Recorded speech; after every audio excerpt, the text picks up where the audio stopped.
R2, that's the review chapter, section 2, Algebra Essentials.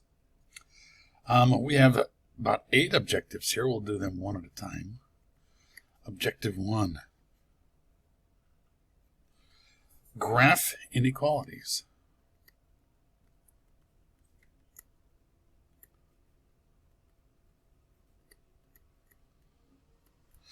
Well, we've got to set up some things. First of all, what are we going to graph these on? Because it's going to be one variable, we need one-dimensional things. We need the number line. And it is the real number line. That means that every real number, including the square root of 2 and all those crazy irrational numbers, has a point on the line. So I call it a one-to-one correspondence between the real numbers and the points on this number line. Positive to the right, negative to the left. But you already know most of this stuff. That's why these algebra essentials, hopefully, this may not be complete review, but hopefully there's at least some review here. So, what are the inequality symbols? There's greater than, there's less than, there's greater than or equal to, there is less than or equal to, and I guess inequalities might include also the not equal to. Equals is the equality sign. The others are not equal or greater than, less than stuff. So how do you graph these on the number line? Well, we're not going to really use that not equal. It's always going to be these 4.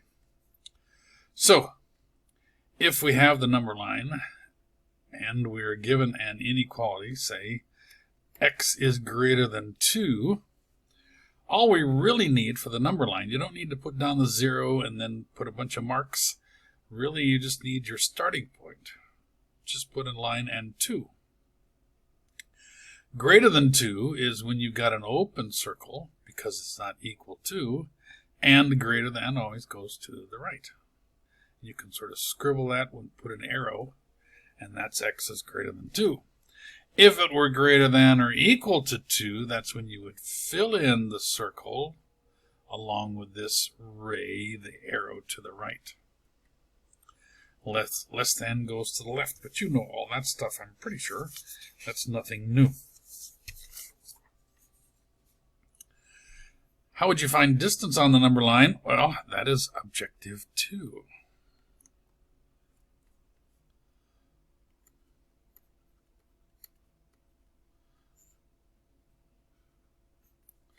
Distance on the real number line.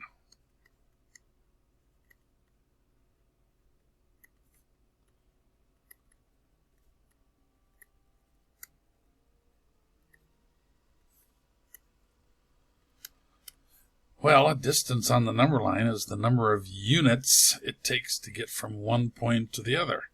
Suppose this is 1 and this is 5. What is the distance between 1 and 5? We'll use function notation here. Well, let's see. In order to get from 1 to 5, we go 1, 2, 3, 4 units. So the distance is 4. Now, you can always draw a picture and write this down, but sometimes you just want to be able to say, I'm going to do some operation, mathematical operation, in order to find it. So what is the distance from 5 to 1? Well, distance, unless you have some sort of direction indicator 2, is not, or doesn't care if you're going to the right or to the left. So if we go from 5 to 1, we're also going 4 units. We don't care the direction. In physics, you'll get to not only direction but magnitude, but also direction, and you'll talk about force and things like that. But what can we do here? Well, we can use absolute value. What is the distance between 1 and 5? That is the absolute value from 1 to 5. And you subtract. It's always been interesting to me that you subtract to get a distance. But this would be then the absolute value of a negative 4, and you probably know that absolute value, one of the ways to think of it is it makes everything positive, and you get a 4. So this subtraction, the distance from A to B, is always the absolute value of A minus B. If you look at B minus A, that would be 5 minus 1, which is positive 4. The absolute value of a positive 4 is still 4, so it doesn't matter the order. You can do B minus A for the number line at least.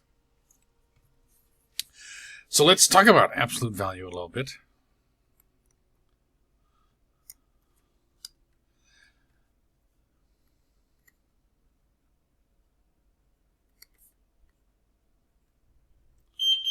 Absolute value of some number A. Oh, A is an element of the reals, by the way. We should probably start saying things like that so they know where we've grabbed these numbers. Absolute value. There are several ways of defining this. Makes everything positive. That's what we used before.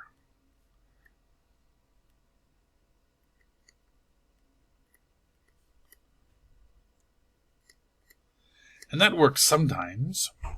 There's also the distance from the 0 on the number line.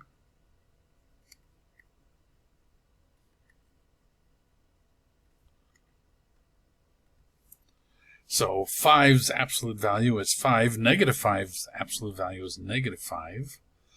But then there's a definition I kind of like. It's a two-part one.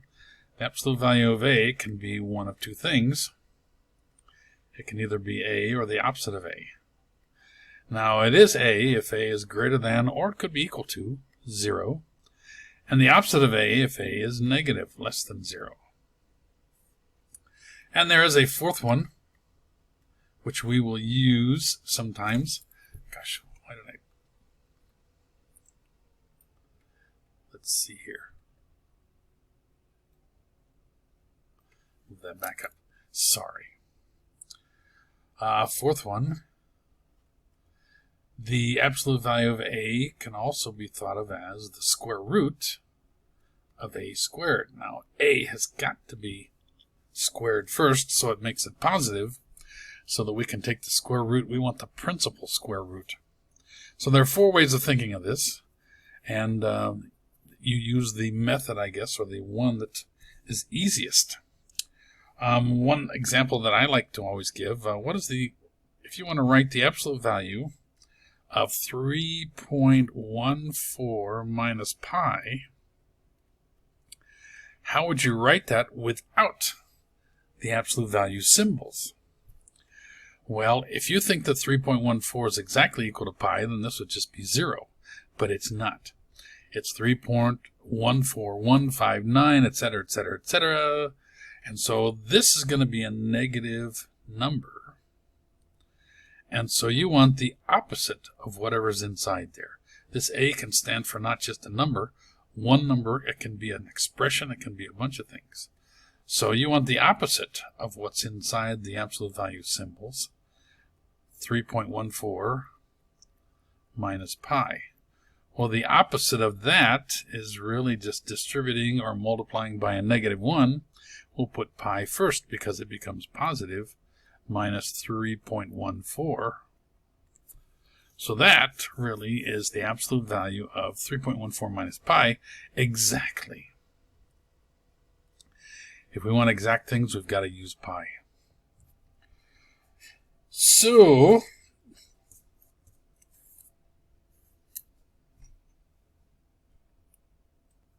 what is objective 3?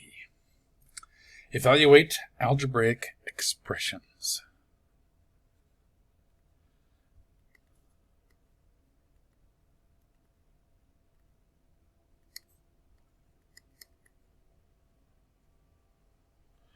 What the heck do they mean by that? Well, algebraic expressions are comprised of variables and constants. What is a variable?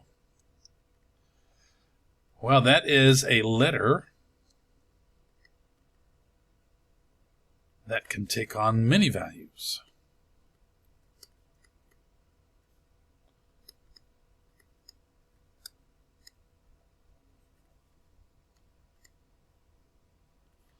We usually use the end of the alphabet. X is used an awful lot. Y is used almost as much. Z then probably comes third, but there's always the W, the T's, and stuff like that. Always towards the end of the alphabet, it seems to stick with these variables. What is a constant? Letter or value. But usually we're looking at letters. That does not change.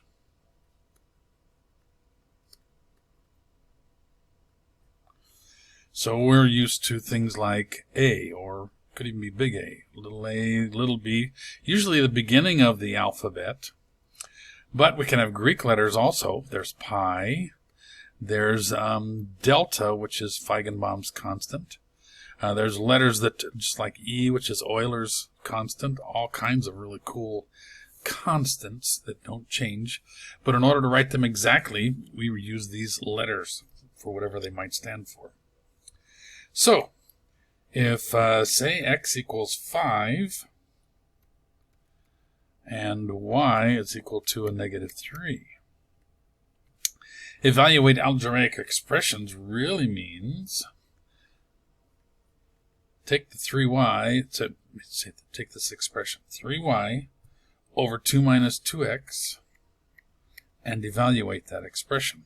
So this variable x is now loaded with 5 and y is loaded with a negative 3. This becomes 3 times a negative 3 over 2 minus 2 times 5. Well, 3 times negative 3 is negative 9 over 2 minus 10. And a negative 9 over a negative 8. Now the negatives will cancel and you get 9/8.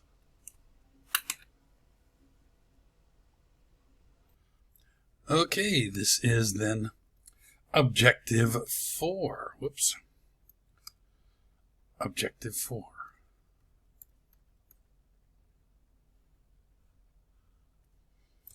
Determine the domain of a variable.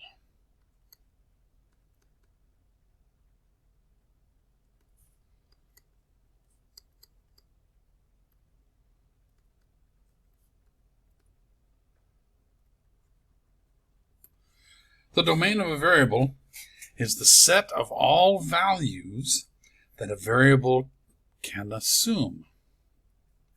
You'd like to know what you can put in there. Maybe you can put every real number in there, maybe not. You want to stay away from those that cause problems. So sometimes it's easier, instead of saying, I got to find all those that work, is find all those that do not work. So there are two problems that could arise, at least for the real numbers. First problem could be division by 0. That's for anything. When you divide by 0, you've got a problem 0. Can't do it, so throw out any values that would cause division by 0. That really means that there's a variable in the denominator, and so you find out where all those values that would cause that expression in the denominator to be 0. And for the real numbers, finding the square root of a negative is impossible because you need the complex numbers, the imaginary numbers, that little letter I. And so for the real numbers, which is what we usually work with, you want to see what values for the variable would cause a square root of a negative.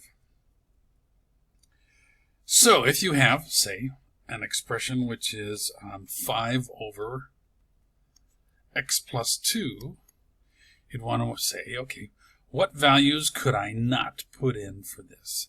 Well, division by 0 becomes a problem because you got the variable in the denominator. At least you need to check it. It may not be a problem. So you want to say, I want x plus 2 to not be equal to 0, and then solve this inequality, if you want to call it that. Just like an equation, subtract 2 from each side. X cannot be a negative 2. Because if you plug in a negative 2 plus 2 is 0, and 5 over 0 is undefined. So your domain would be, and use the fancy D, the set of all x such that, and that's how you start a lot of these, the brace is the set all x such that the vertical line x does not equal -2. Every other value for x will be okay for this expression. Well, let's look at another one. Suppose you've got 5 times the square root of x plus 2. Now, in this case, you don't have to worry about the division by 0 because there's no division. There's no variable in the denominator. But you do need to worry about finding the square root of a negative. So this x plus 2 has got to be greater than equal to 0. 0 is okay, but less than 0 is the problem. Do the same thing, subtract 2 from both sides.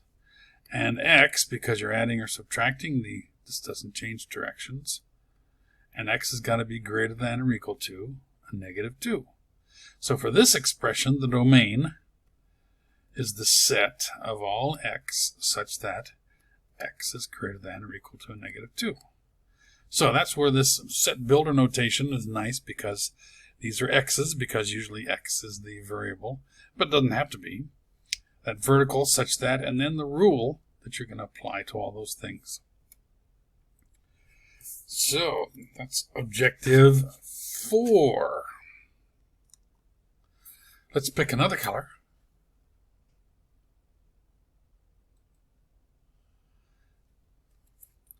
Let's look at objective 5. Objective 5, use the laws of exponents.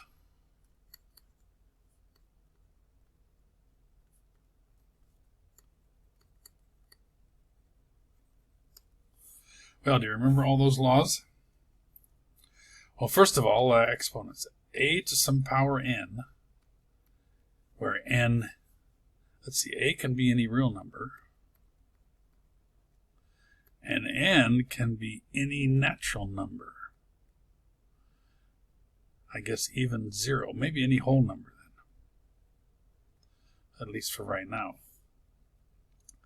So this is a times a times a, and you have to do that n times a times a. You have to do this n times here. But you knew that already. What is a to the 0? Anything to the 0 power except for 0 is 1. A cannot be 0 here. We'll look at why that's true in a second. A to the opposite of n is 1 over a to the n. Here a cannot be 0 also, because you don't have division by 0. A to the m times a to the n equals a to the m plus n. A to the m divided by a to the n is a to the m minus n.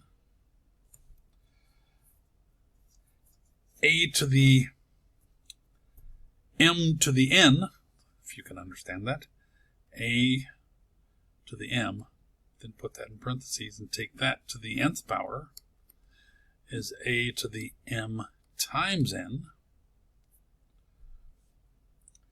And that, and you can distribute, I guess, a to the m, a over b to the m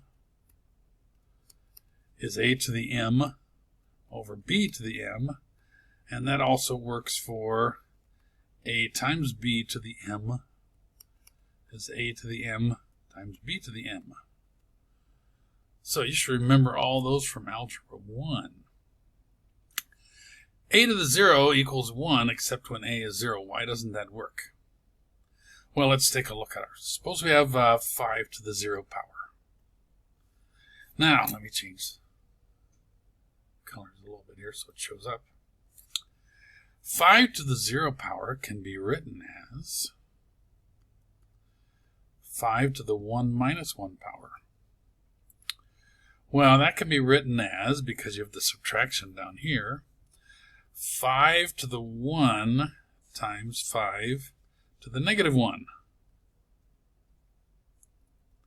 But you can also write that as 5 to the 1 over 5 to the 1, which is, I'm sorry, that's not negative. This don't make it look like a negative.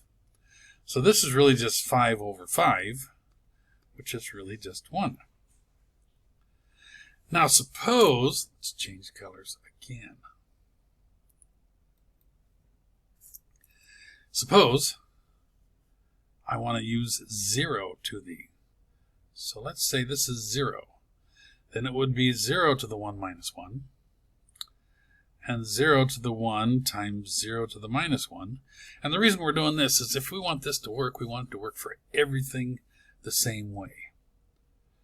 So this would be 0 to the 1 over 0 to the 1, but 0 to the 1 is 0, and 0 to the 1 is 0, which is now undefined instead of 1. So that's objective 5. What about objective 6?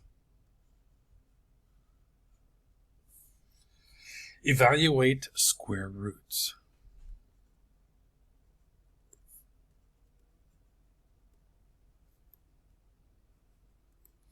Now the reason we bring that up here is just square roots. This is not cube roots or fourth roots or anything.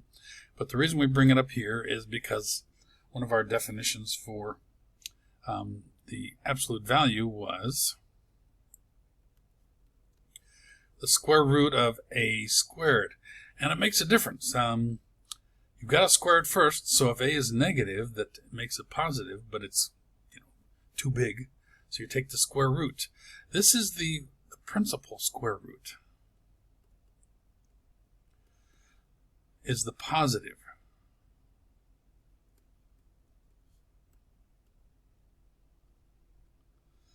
So in the problem, if you're given this square root sign, you want the principal square root only. If you are trying to solve something and you need to take the square root of both sides, that's when you might need to worry about plus or minus. What's interesting here, and this is just sort of a little history thing, the check mark is really the radical sign.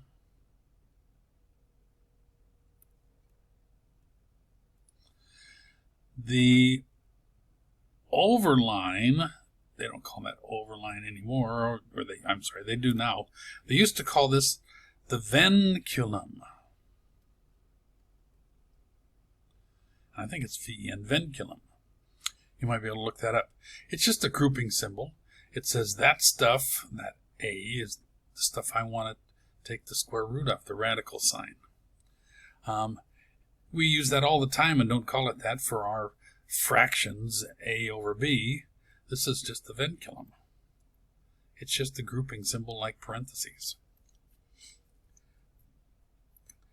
So when we talk about taking a square root, evaluating a square root, then we really want to worry just about the principal square root for this stuff many times. You should know all the roots, maybe, or all the squares, so you'll know the square roots. Up to 12. What is 12 squared? Right, 144. 11 squared? 121. How about 10 squared? It's 100, and you probably know the rest of them. 13 squared, 14, 15, 16 might be good. I think at least up to 12 you should know those, so they're at least obvious when you're trying to do some problems. Evaluating square roots is really sort of easy. We don't talk about simplifying roots anymore, but if you want to do it on the calculator,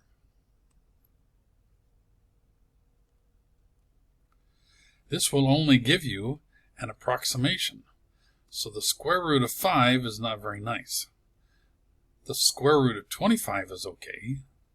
The principal square root, the positive 5. On your calculator, that should work also. But if you just want the square root of 5, you're going to get some decimal approximation. Now you know it's bigger than 2, but less than 3. It's probably closer to 2 because 5 is closer to 4. So let me get the emulator up here so we can have a calculator to work with. So now that we've got this is an old TI-83 Plus, but it works just the same as your TI-84. It's pretty much exactly the same. I'm able to control this one a little better. The square root of 25, second square gets you to above that square sign, which is the square root of 25. Now, this older model, I don't have nice vinculum popping up. I have to use parentheses. And when you press enter, you get the 5. The square root of 5 is going to be around 2 point, what do you think? 2.236, etc. Now they do like 14 different places here, but they don't show them all. But you should be able to do square roots. You can use, and we may talk about this, exponents. Use that little caret for exponents. The square is built in, so if you want to do 5 squared, it sort of looks nice. And if you've got the new operating system, 5 squared on your new TI-84 puts it like that also. But that also means that you might also get the 5 to the 1/2 power. Now, if you're ever unsure which comes first, you better put that 1 divided by 2 in parentheses so it doesn't do the 5 to the 1 and then divide it by 2. You want 5 to the 1/2, which gives us that square root also. So you can use powers for this also. Now this brings up, I guess, our objective 8, which is use scientific notation.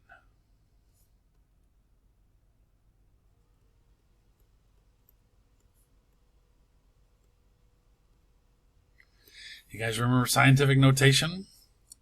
Scientific notation, you're going to have one number, then a decimal, and then a bunch of numbers, perhaps several, times 10 to some power. This first number has got to be a number between 1 and 9 inclusive. Can't be a 0, can't be greater than 9. And then the rest of these sort of depends upon how many places that you need for significant figures and things like that. And this exponent for the 10 just moves the decimal. So if we take that square root of 5, which is 2.236067977, and say write that as a in scientific notation with all those places, this would be 2.236067977 times 10 to the 0, because they don't move the decimal anyway. Well, let's suppose the decimal was here, and you wanted it here. How many places would you move it? Let's see, 1, 2, 3, 4, 5, 6, 7, 8, 9. So, would this be a 9? Well, you're taking a big number and making it a small number, 2 point, instead of whatever this was before. Let's see. So this is thousands, millions, billions. So this would be 2 billion with 9 places here. So you need to multiply it by 10 to the 9th, something positive, so that this small number, 2 point, becomes a large number, 2 billion. That's the way I look at it. You might have different ways of looking at it. If you have a bunch of zeros and move it to the right, 1, 2, 3, 4, 5, this would be 3.25 times 10 to the, well, our original number was small, and we've made it bigger. So that means our exponent's got to be negative. 1, 2, 3, 4, 5. So however you want to think of that, whatever works for you is fine with me. I don't really care. Just so you can make sure you get this left and right. I think you've got to be careful with using the idea of left and right, because it all depends upon which way you're changing it, as to which way left means or what left means and what right means. So that is almost all of, I guess, objective 8. Suppose I wanted to multiply two things together.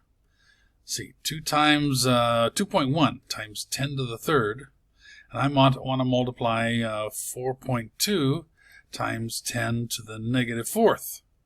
So how do I multiply these together easily? Well, you do the whole parts, I guess.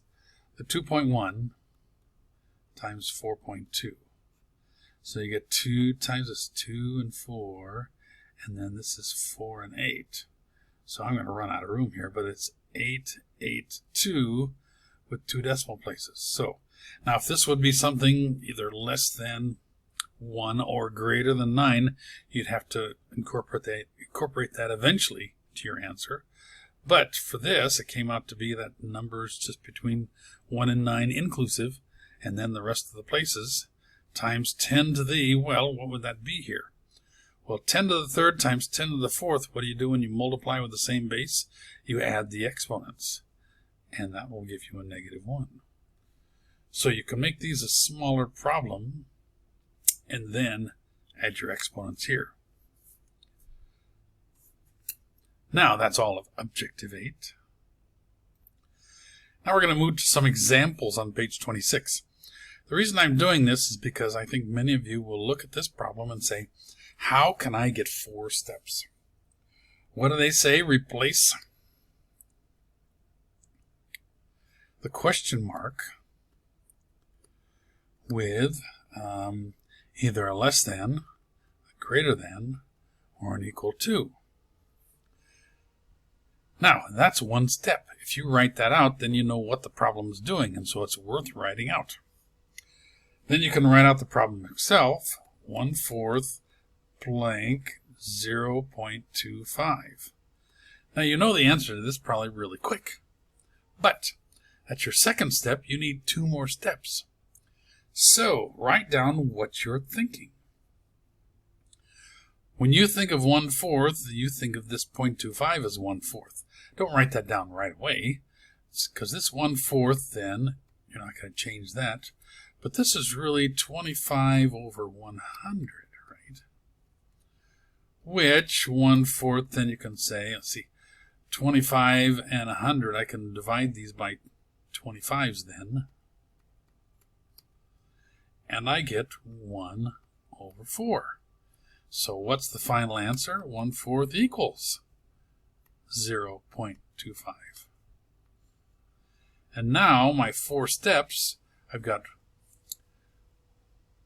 1, 2, 3, 4, 5 steps. Just write down what you're thinking. I believe this will be helpful, especially going back to look at this for a test and say, what was this problem? If you just write down 1/4 equals that, you'll say, what a dumb question was that? They just want to make sure you know how to use less than, greater than, or equal to. And maybe these are no problem. You don't have to study these. But for me, I want you to write down 4 steps. Number 28 is another one that might be a problem as far as how do I get 4 steps. Write down the problem first. The directions.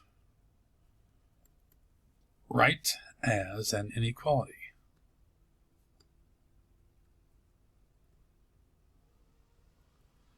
There's step 1. Now you know what you're supposed to do with this problem. So step 2 is this is the English. X is greater than or equal to 2. Now you might say, well, then I'm only have 3 steps because I'm going to write X is greater than or equal to 2. So what are you thinking in your head? Well, I don't know exactly what you're thinking, but show me something. This turns into greater than or equal to. And with that extra little comment, that tells me you've got 4 steps. Here's your 1, 2, 3, and 4. It doesn't take everything to get those 4 steps. I'm not asking you to write down really crazy things. I just want to know what you're thinking. And I know you can do many of these in your head. I don't know that that's true all the time, though. So give me something to grade. There will be times when it's very, very easy, like number 64. For this, they've got an expression, negative, is it negative? Yeah. Negative 9x squared minus x plus 1 over x cubed plus x. And for part A, they want you to let x equals 3. And for that, you've got at least 4 steps. There's negative 9, 3 squared minus 3 plus 1 over 3 cubed plus 3. Well, let's see. It's a negative 9 times 9, and minus 3 and plus 1 is negative 1, or negative 2 rather. And this is 27 plus 3, okay. So finally we get 81 minus 2, that's both negative. So negative 83 over 30. And I just cut it off because I'm running out of room. But see, that's only part A. I think they've got a part B, C, and D. And so you're going to get 4 steps because you've got all this stuff for every one of these steps. That's okay. That's a good thing. So, work these out. Make sure you show me steps. You're going to hand it in and keep them, so you'll have it back with a grade in your email. Get ready for section R3.